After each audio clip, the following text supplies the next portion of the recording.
읽은 본문의 말씀을 중심으로 해서 수고하고 무거운 짐진 자들아 라는 제목으로 함께 하나님의 말씀 앞으로 나아가기를 소원합니다. 오늘날에는 이 물질 세계만을 인정하고 또 모든 것을 우연의 결과다 그렇게 믿는 사람들도 많이 있는 것 같습니다. 한마디로 신은 없다 그렇게 생각을 하며 살아가는 것입니다. 그러나 훨씬 더 많은 사람들이 종교를 가지고 있습니다. 많은 수의 종교들도 있습니다. 저는 이것이 사람들이 그저 무지하거나 무식해서 이런 것은 아니다라고 생각을 합니다. 그만큼 영적인 것에 대해서 관심이 많이 있고 또 갈급함도 있기 때문이다 생각을 합니다. 이는 하나님을 알만한 것이 그들 속에 보임이라 하나님께서 이를 그들에게 보이셨느니라.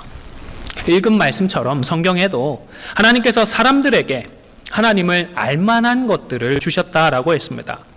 죄의 문제를 해결받고 그리고 구원을 받을 수 있을 정도까지는 아니지만 우리와는 존재 방식이 다른 하나님을 어느 정도는 생각할 수가 있도록 해주셨다는 것입니다. 한 책에 보니까요, 종교를 몇 가지 범주로 간략하게 잘 정리를 해주었습니다. 첫 번째로는 하등 종교와 원시 종교 그리고 고등 종교로 나누었습니다. 원시 종교라고 하는 것은 쉽게 말해서 경전이나 교리 같은 것이 없고 믿는 숭배하는 대상 자체가 굉장히 좀 복잡합니다. 무속신앙을 생각하면 될 것 같습니다. 그리고 구원의 주체가 누구인가 이것에 따라서 자력 종교와 타력 종교로 구분을 할 수 있습니다. 자기 스스로의 노력으로 구원을 받을 수 있으면 자력 종교이고 외부로부터 누군가가 구원을 해주어야 하면 타력 종교입니다. 그리고 계시의 관점에서는 자연 종교와 계시 종교로 구분을 할 수가 있습니다. 자연 종교라는 것은 인간이 가지고 있는 본성이나 지혜나 능력을 사용해서 하나님을 온전히 이해하고 파악할 수 있다라는 그런 입장입니다. 그렇기 때문에 인간의 이성으로 파악할 수 있다라고 해서 이성 종교라고 일컫기도 합니다. 반면에 계시 종교는 인간의 힘으로는 도저히 알 수 없기 때문에 그런 진리나 그런 신비를 하나님께서 스스로 알려주신다라고 하는 입장입니다. 우리의 기독신앙은 계시에 기초한 신앙입니다. 우리의 지혜나 능력으로는 도저히 하나님을 알 수가 없는데 하나님께서 성경이라고 하시는 이 계시를 통하여서 자신을 알려주시고 또 우리에게 구원의 길을 알려주시기 때문입니다. 이 성경을 읽게 되면 세상을 말씀으로 창조하신 하나님을 만나게 됩니다. 성경을 책이라고 하잖아요. 보통 성경책 이렇게 많이 하는데 이런 식으로 제본을 해서 책처럼 보이기는 한데 일종의 편지라고 생각을 하면 크게 틀리지 않습니다. 사람을 사용하셔서 하나님께서 이 편지들을 기록하게 하셨지만 그렇기 때문에 사용하시는 하나님이 계시고 하나님께서 쓰신 편지임에 분명한 것입니다. 그래서 이 편지를 읽으면서 우리는 하나님을 만날 수 있습니다. 편지를 통해서 고국에 있는 친구를 만나고 친척들을 만나고 교제할 수 있는 것처럼 이 성경이라고 하는 편지를 통하여서 편지를 우리에게 주신 성경을 우리에게 주신 하나님을 우리는 만날 수가 있는 것입니다. 성경을 통해 만나게 되는 하나님은 자기 자신을 새 위격으로 계시면서 동시에 한 분이다라고 말씀을 해주십니다. 성부와 성자와 성령 이 세 분이 한 분 하나님이십니다. 그래서 비록 성경 안에 있는 표현은 아니지만 가장 그나마 잘 표현해 준다고 생각을 하는 삼위일체라는 표현을 지금까지 교회는 사용하고 있습니다. 오늘 본문 27절에도 성부 하나님과 아들이신 예수님이 언급이 되고 있습니다. 그리고 성자 예수님께서 소원하시는 것이 계시의 말씀을 통하여서 아버지 하나님을 알고 믿는 것임을 분명하게 알려주고 있습니다. 여기서 계시의 말씀이라는 것은 바로 이 성경책에 기록된 내용들을 의미합니다. 물론 예수님께서 말씀을 하실 때에는 1차적으로는 66권 전체 성경이 아니라 그 당시까지 알려져 있었던 구약 성경만을 의미합니다. 그러나 점진적인 이 계시의 역사를 고려하면 결국에는 신구약 전체 성경을 의미한다고 볼 수가 있습니다. 성경은 구약 몇 권이죠? 39권. 39, 27이라고 해서 신약은 27권 이렇게 많이 외우고 있습니다. 기록한 사람이 분명히 존재하는 66권의 이 기록들로 편성이 되어 있습니다. 물론 저자가 알려지지 않은 부분도 있지만 그렇다고 해서 사람이 기록하지 않고 천사가 기록해서 하나님께서 우리에게 주신 것은 아닙니다. 물론 성경 안에는 사람이 기록하지 않은 부분이 있기는 합니다. 바로 십계명이죠. 이 대목만큼은 하나님께서 직접 돌판에 새겨 주셨습니다. 그리고 나중에 그 내용을 사람들이 양의 가죽으로 만들어진 두루마리에 옮겨 기록을 했습니다. 이러한 성경의 핵심을 한마디로 요약하면 어떻게 요약할 수 있을까요? 바로 예수 그리스도. 구약은 그래서 어떤 예수님요? 오실 예수님에 대한 기록이고, 신약은요? 이미 오신 예수님, 그리고 다시 오실 예수님에 대한 기록이 되는 것입니다. 자, 그렇다면 성경이 말하는 예수님은 어떤 분인가요? 예수님은 단순히 훌륭한 사람, 성인이 아닙니다. 사람으로 오신 누구시죠? 하나님이십니다. 여러분, 세상에는요, 하나님을 대적하는 사단 마귀도 존재합니다. 이들이 하는 일이 무엇일까요? 이들이 하는 일은 예수님이 하나님의 아들이시고 그리고 세상의 구주이심을 믿지 못하게 합니다. 이 일을 하기 위해서 사단 마귀가 얼마나 발악하는지 모릅니다. 예수님께서 요단강에서 세례를 받으시면서 공생애를 시작하실 때에 하늘에서 음성이 들렸습니다. 하나님의 목소리가 들렸습니다. 뭐라고 말씀하셨죠? 내 사랑하는 아들이다. 예수님을 하나님의 아들로 인정을 해주셨습니다. 그런데 곧 이어서의 기록을 보면 누가 등장을 하죠? 사단이 등장을 합니다. 사단이 등장해서는 뭐라고 하죠? 예수님께 시험을 하면서 내가 만약 하나님의 아들이거든.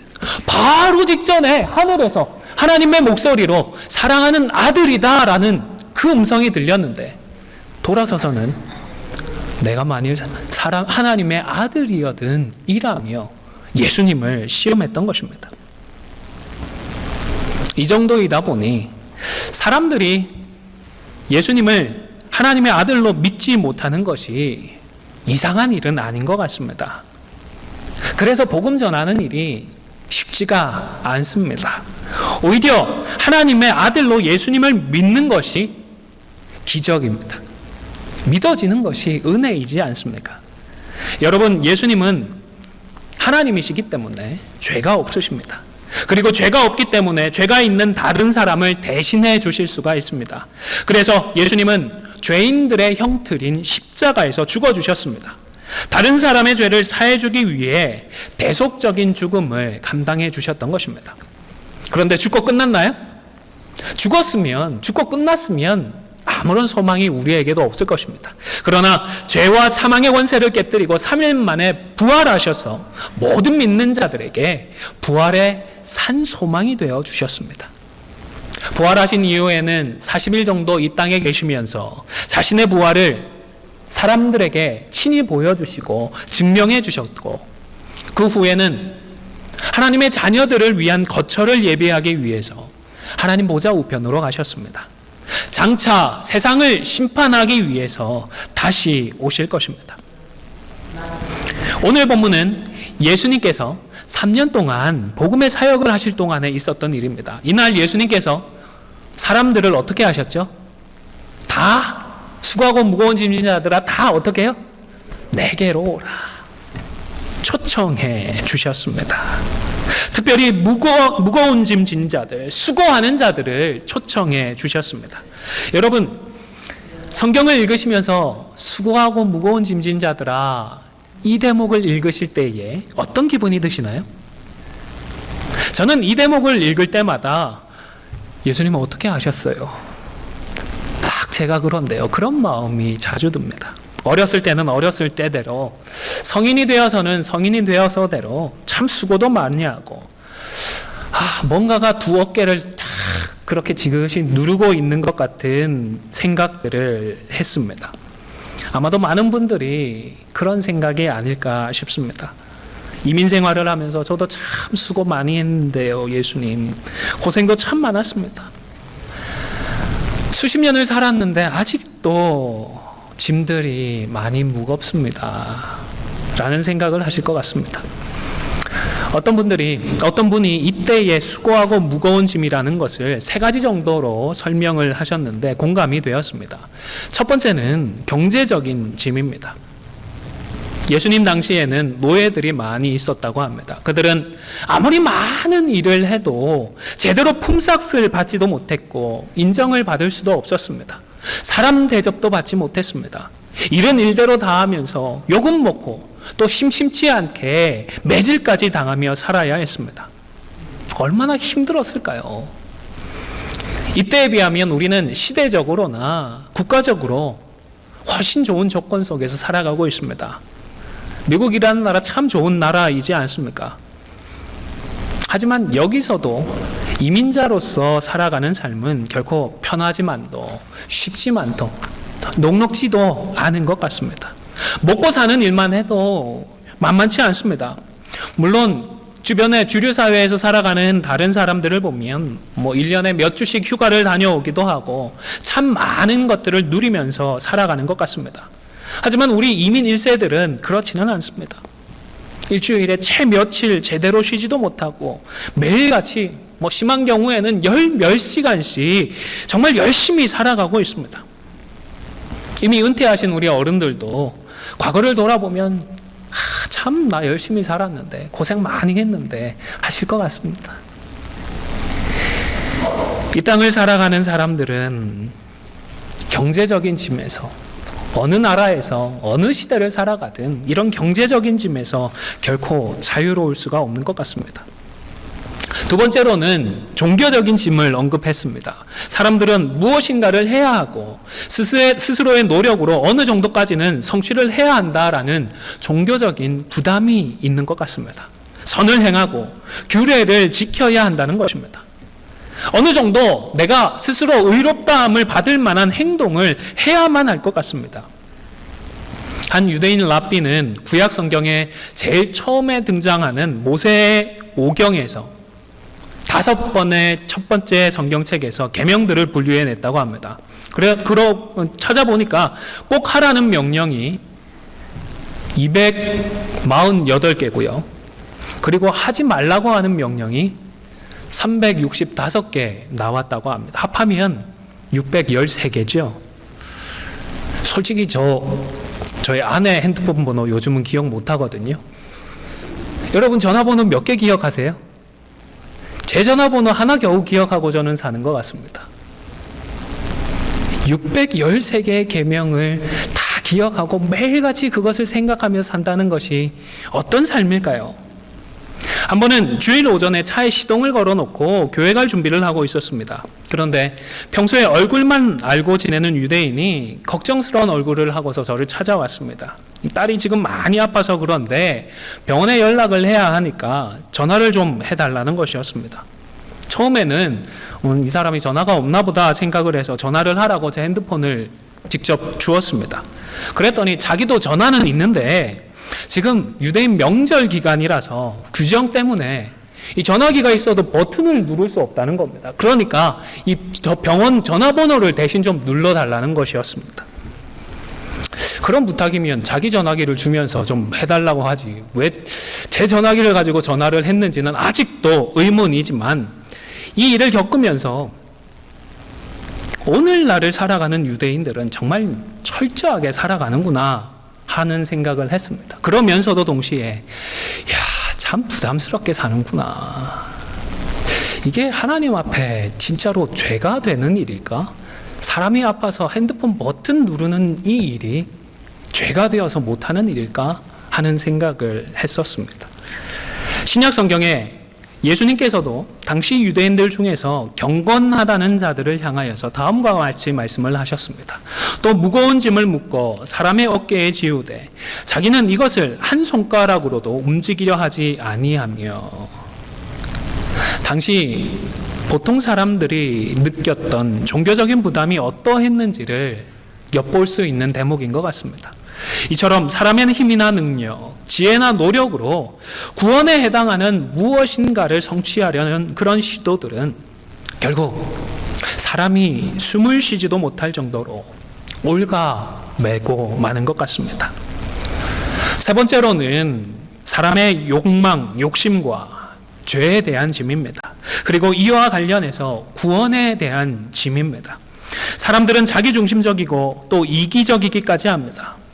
어느 정도에서 좀처럼 만족하지를 못하는 것 같습니다. 좀 충족이 되고 나면 더 큰 것들을 추구합니다. 결코 한 번으로 끝나지가 않습니다. 옛말에도 보면 바늘도둑이 어떻게 된다고요? 바늘도둑 한 번으로 끝나지 않고 소도둑 된다는 말까지 있지 않습니까? 구약 성경에 보면 이스라엘에 다윗이라고 하는 왕이 있었습니다.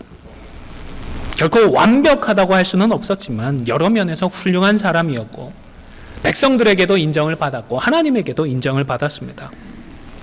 아마도 이번에는 좀 편하게 쉬자는 마음이었던 것 같습니다. 그래서 신하들만 전투장으로 보내어놓고 자기는 궁궐에서 좀 한가한 시간을 보내었습니다. 그 남는 시간에 왕궁 옥상을 거닐었는데 마침 목욕하는 한 여인을 보게 되었습니다. 우연히 보게 되었으면 빨리 고개를 돌려버리고 그 자리를 피했어야 할 텐데 그만 욕정에 눈이 멀고 말았습니다. 그 여인을 범했습니다. 그런데 알고 보니까 굉장히 충성스러운 자기 신하의 아내였습니다. 그런데 이게 무슨 삼류 드라마도 아니고요. 밧세바가 그만 임신을 해버렸습니다. 그러자 다윗이 자신의 죄를 덮고 자신의 명예를 지키고 싶다는 새로운 욕심을 내었습니다. 그래서 신하를 전장에서 불러왔습니다. 아내와 시간을 보내도록 했습니다. 두 사람의 아이인 것처럼 꾸미려고 했던 것입니다. 그런데 앞서 말씀드린 것처럼 이 신하는 너무너무 충성스러운 사람이었습니다. 다윗과는 달리 고생하는 동료들을 저버리고 나 혼자 편할 수가 없다라고 생각을 하며 집으로 가지 않았던 것입니다. 이 정도 충직한 신하의 모습을 보면 마음에 돌이킬 법도 한데 다윗은 욕심에 눈이 멀어서 점점 더 악수를 두게 되었습니다. 그만 이 신하를 굉장히 치열한 전장으로 보내어서 죽게 만들었습니다. 남의 손을 빌어서 죽게 했지만 사실은 자기가 죽이고 말았던 것입니다. 그리고는 밧세바를 자신의 아내로 삼아 버렸습니다. 개인에 따라서 정도의 차이는 있겠습니다. 아마 대부분은 이 정도까지는 아니겠지요. 그러나 모든 사람은 이러한 욕심 그리고 죄에 대한 무거운 짐을 지며 살아가고 있습니다. 이것이 적나라한 우리 모두의 모습이다 보니까 구원에 대한 그 부담이 무거울 수밖에 없습니다. 경제적인 짐과 종교적인 부담들 그리고 죄로 말미암은 구원의 짐, 이 모든 것이 오늘 본문에서 예수님이 말씀하시는 수고하고 무거운 짐에 해당이 되는 것 같습니다. 요즘 보면 유행하는 것들이 있습니다. 명상도 굉장히 유행을 하는 것 같고요. 요가도 굉장히 유행을 합니다. 아마 이런 마음을 단련할 수 있다는 여러 시도들이 유행을 하는 것을 보면 현대를 살아가는 사람들 역시 각자의 짐으로 고단하고 힘들다라는 실제적인 하나의 증거가 아닐까 생각을 합니다.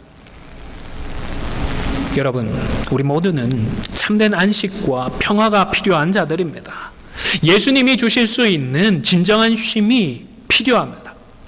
우리 예수님만이 무거운 짐으로 고달파하는 인생에게 참된 쉼을 주실 수 있습니다. 왜냐하면 예수님이 온유하시고 겸손하시기 때문입니다.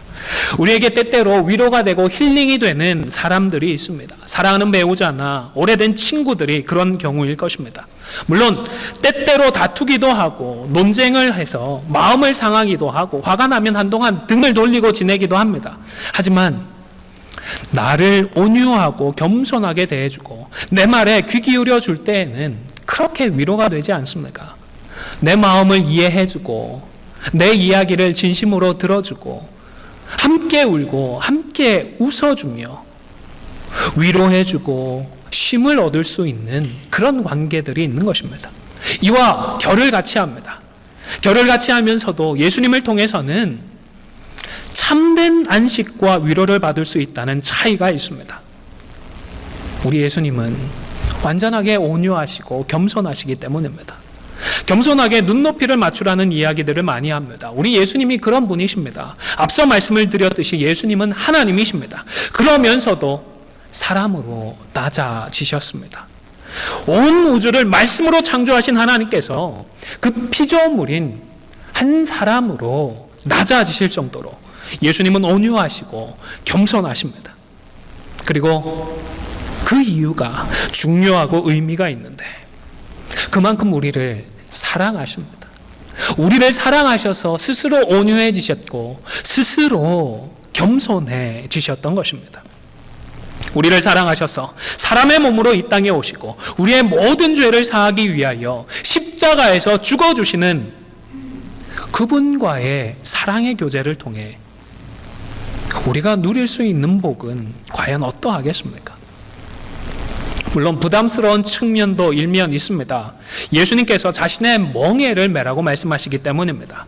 멍에라고 하는 도구는 일을 할 때에 무게를 분산시켜주는 그런 도구입니다. 분명히 분산은 분산인데 그래도 짐을 나누어 져야 하니까 선뜻 나서기가 부담이 될 것 같습니다.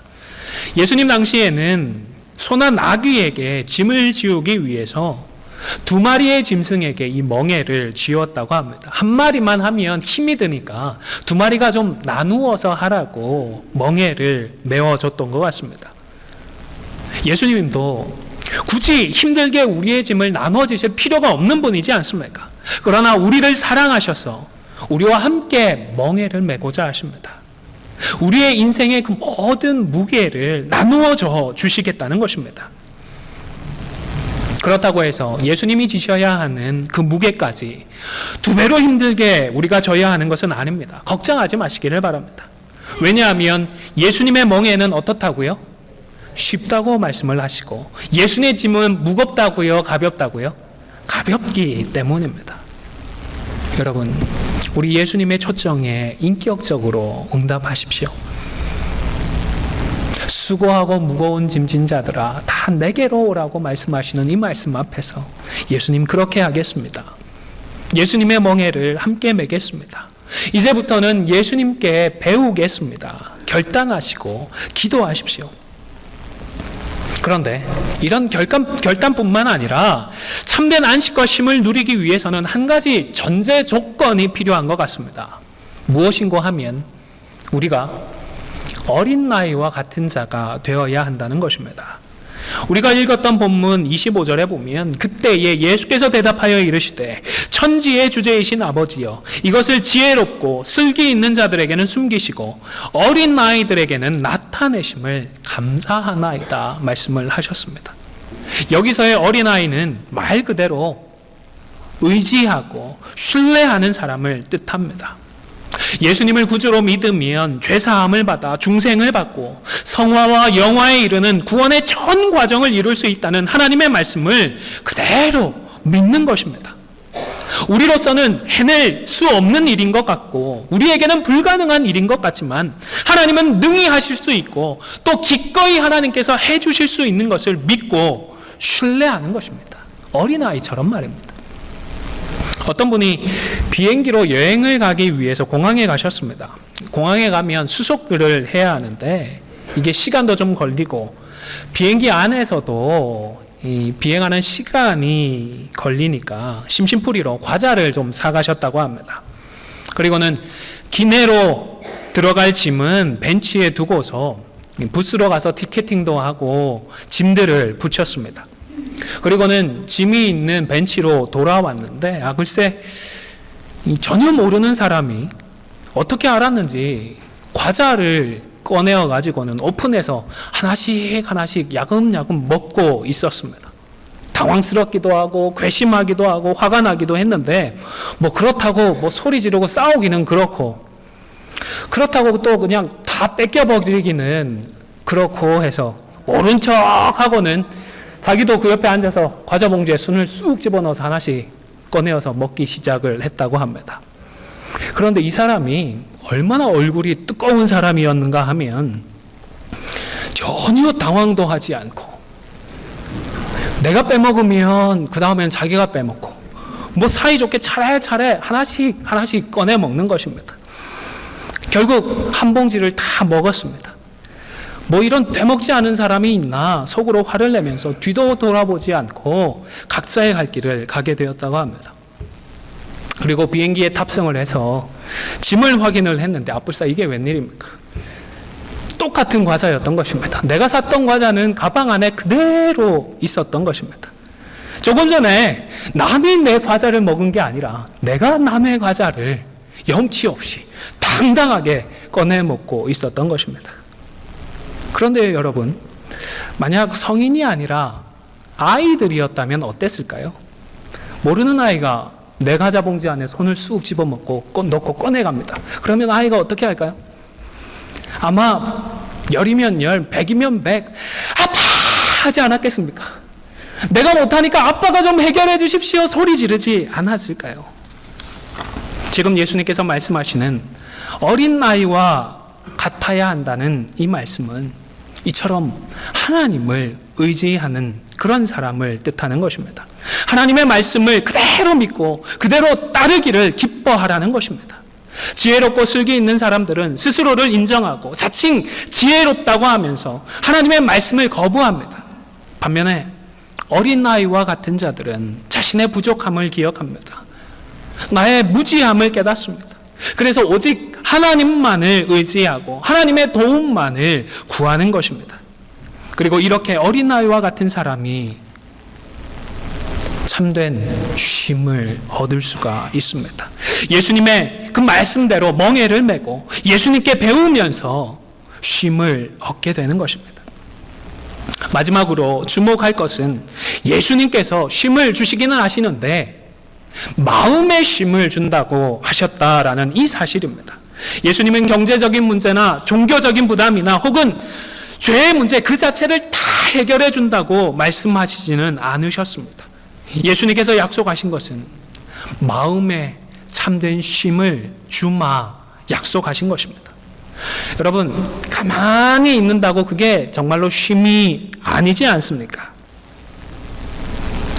예수님께서 우리에게 주겠다라고 하시는 이 마음의 쉼은 아무런 문제가 없고 아무것도 고민할 필요가 없는 그런 소극적인 상태의 쉼이 아니라 문제들이 있지만 어려움도 있고 염려도 해야 되고 걱정거리들도 있지만 그 속에서 적극적으로 누리는 평화를 말씀하시는 것 같습니다.